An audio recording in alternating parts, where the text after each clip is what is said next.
Салом алейкум бародаро, салом ба ҳама подписчико.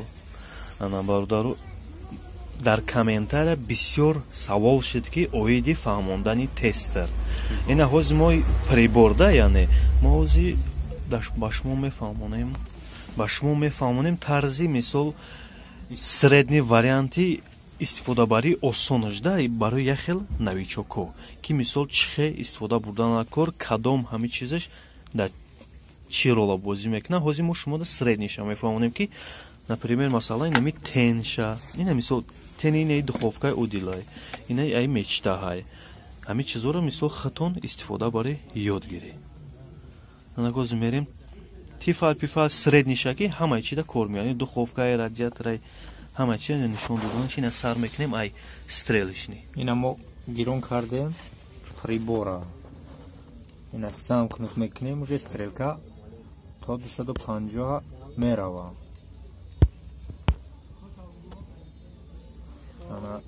ин барои шахсоне ки дар хонашон ягон таҷҳизотҳои электрикие ки тен қатӣ ё ки спирал қатӣ кор мекунад, агар корношоям бошад, барои ҳамна фаҳмидан метавонанд ки аз ҳамин таҷҳизотҳо барои худшон дар хоҷагӣ истифода баранд.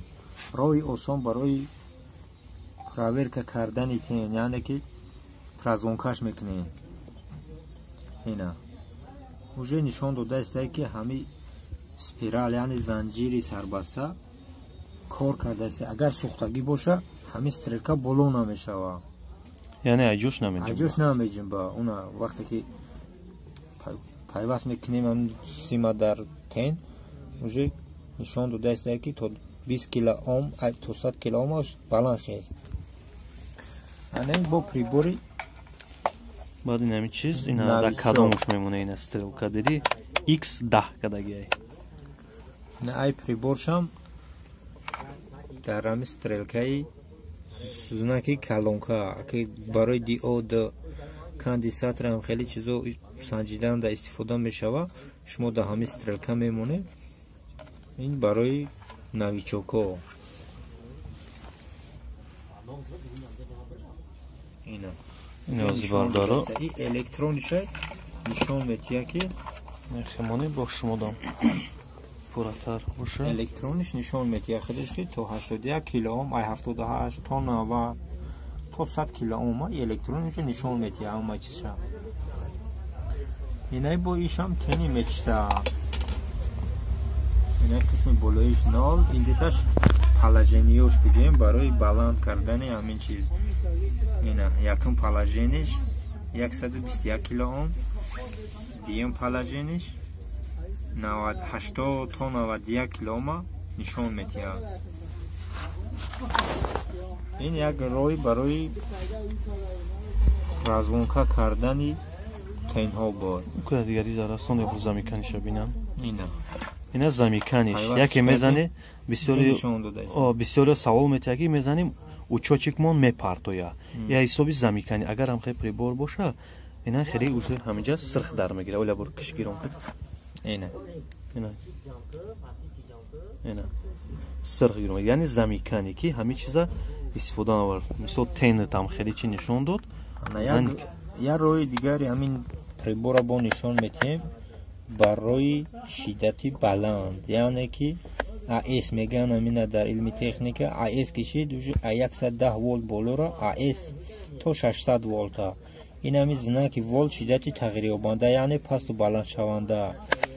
ин барои шиддатҳои баланд 200 волт то 600 волта. ба ҳамин знак метонен шумо фаз 0, яъне ки 220 волт аст, проверка кунен, санҷиш кунен. бо дар 600 мемонен сефазара. сефаза яъне ки ҳамин ду фаз да ҳами хел мемонен. уже вай худаш нишон метиҳад ки 420, 480, 432 вобаста ба ҳамон шиддате ки пасту баланд дар ҳар минтақа ҳар хела ҳисоби истифода барои аҳолӣ. ана инҷо хат хомӯш куниш. бо иҷаш ин знаки волти хати рости нуқта, яъне ки шиддати паста дар назар дошта мешавад. агар дар ин тараф монен, ин барои таҷҳизотҳои DS меган, волтшон пасттар 2 волт то 600 ватта истифода мешавад. اینا 2 ولت میمونی 20 ولت میمونی اینا همه خیلی برای چیزا کاروچی بلوک питаниёе ки волтшон пастаре 12 волта 24 волта 54 ҳама хел барои таҷҳизотҳо истифода мешавад. Света чи света мисол света санҷидани. Света санҷидан ин знаки волте ки знаки бисёр ка савол метия ки мега ҳами прибора прямой света мезанемаш месӯзад. ба ҳамон хотир ина знаки волти шиддати тағйирёбанда ба яъне пасти баланд мешавад.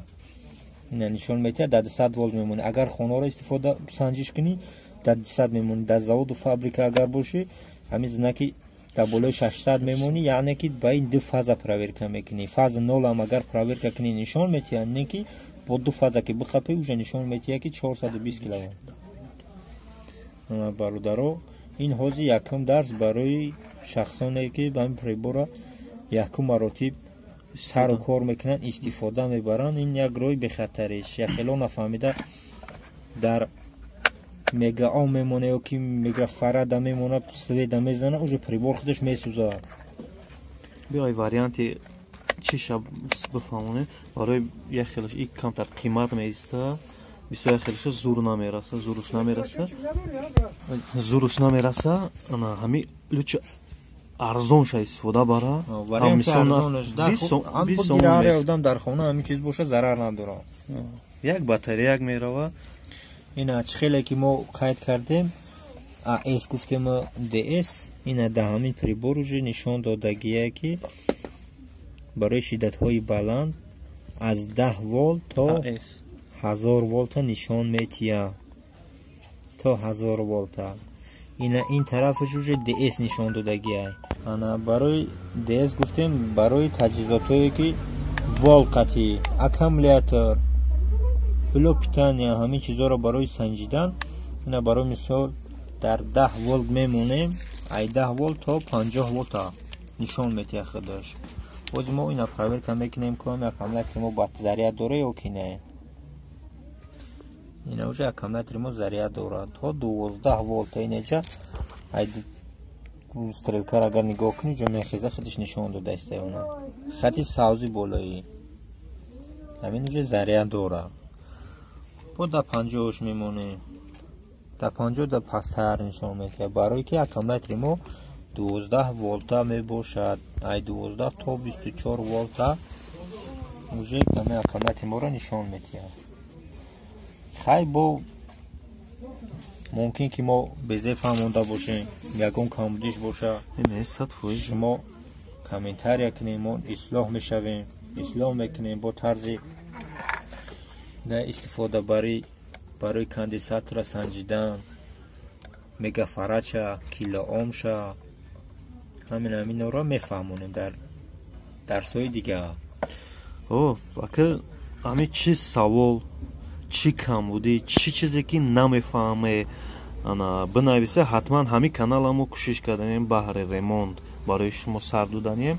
баъд бисёр нашод мечтарам бисёр одамо савол метиҳанд кадомаш российская кадомаш хитоя ишан мефаҳмонемтон бародарҷоно ба тарзи бо прямой каданша нами мисол як переключатель ки месӯза мега чи ба ҳами сета дора мо дар дирташ сахт мекунем мисол сизгар мекуна полни мисол ҳами дадри спирал дора занҷирча спирал багем сизгар мекуна барои нол мешава.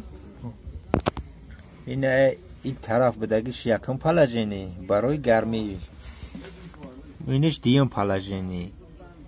агар 0,1 дамонем гармтар мешава. вақте ки бо дуюм да товуш метиҳем дуюм тениш кор мекунад бо камтар гармтар гармиш зиёдтар мешава. вақте ки сеюм положение да мемонӣ ҳар ду положение ин тен спирал уже баланд гармиш баланд мешава қариб ки сӯх мешава.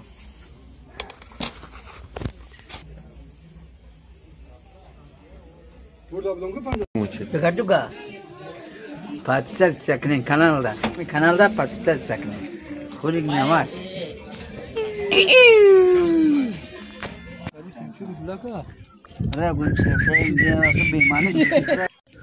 Друзья мои, подписывайтесь на этот канал. Все, Анамука Курай.